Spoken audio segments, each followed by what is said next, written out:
ایک بزرگ لکھتے ہیں کہ وہ دین کی طرف کیسے پلٹے.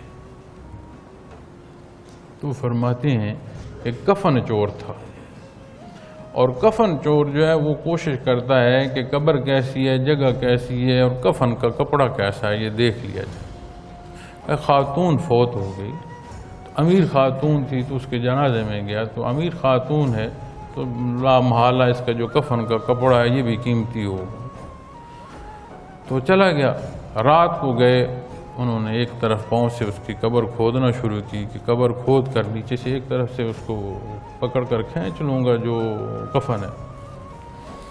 تو قبر جب کھودی تو قبر ہی نہ کھدی، قبر کے حالات منکشف ہو گئے.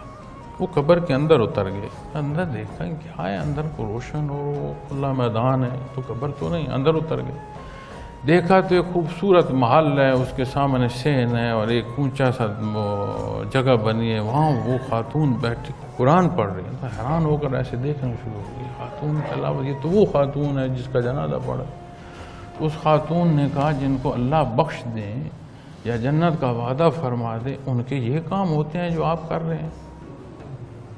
انہوں نے کہا بی بی کس کی بات کر رہی ہے؟ اگر میری بات کر رہی ہو تو میں تو اب بھی کفن چوری کرنے آیا ہوں، میں کون سا نیک اور صالح بندہ ہوں.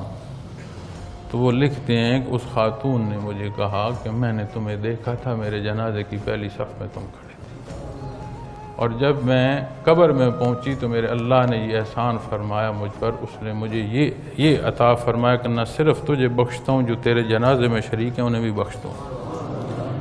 اللہ نے تخصیص نہیں فرمائی تھی کہ تو کس نیت سے کھڑا تھا. وہ فرماتے ہیں وہاں سے میں واپس پلٹا، قبر بند کر دی، پھر ساری زندگی اللہ اللہ میں اور توبہ میں بسر ہو.